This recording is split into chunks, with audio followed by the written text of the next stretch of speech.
This is Matt Russell, and welcome to the DailyFX Forum. So welcome to the DailyFX Forum highlights video for 1 a.m. Eastern Standard Time. Just scanning, it's a slow Sunday, so just scanning through some of the forums tonight. On the Euro-Dollar thread here, there's a post, anyone know why Euro-Dollar gapped down 20 pips on Sunday, and then some posts after that kind of addressing that question. I just wanted to go ahead and bring up the charts and actually show you a tendency that does occur with gaps. Now, of course, in the currency market, gaps are very rare, and the only time you'll really see a gap is on the Sunday open. And you know, the question was asked, why did it gap down? Personally, I don't care why it gapped down. There could, you know, be a plausible explanation.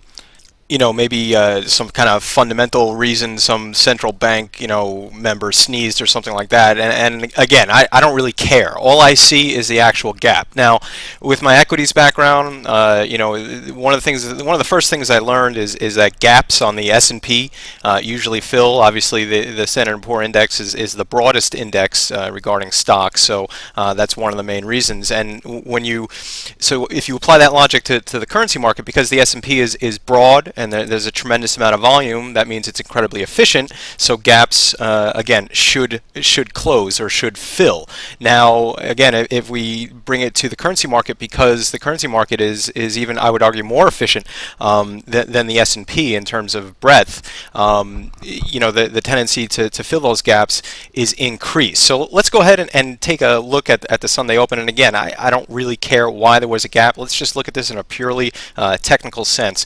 And here's dollar yen gap down, and prices come back up and fill the gap. And after that point, now the trade is that the gap gets filled. The trade isn't what happens after the gap. So let's go ahead on a few more examples here. Here's pound dollar.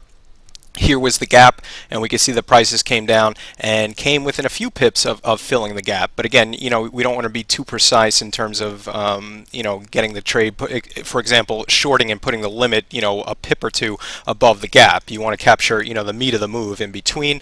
Let's have another example here. Here's the euro pound.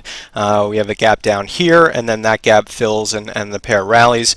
Also, Aussie Kiwi is a good example, again, because this kind of illustrates what the market is trying to do, and in this sense, it comes down and almost fills the gap within like a pip or two, and then prices rally again. And then the last example, which I want to highlight because it's incredibly important, is the euro dollar, and in this case, the gap did not fill. So, you know, it's certainly not written in stone. Anything can happen.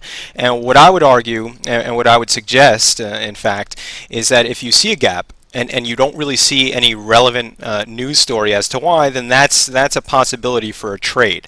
Now, looking at the charts, I wouldn't enter the trade specifically on the gap. I would make sure that I have a specific, let's say, resistance level or support level to base the trade around, and then, you know, place a stop of maybe 20-30 pips and try to make maybe 20-30 pips in the gap. And again, it would depend on the exact distance where the current market is compared to the gap. But this, again, is a general tendency, and you could just view the gaps as a sort of magnet, that there's an increased chance that prices will come down and fill that gap. But of course, you have to do your other analysis, make sure there are no, you know, other circumstances that could affect price action.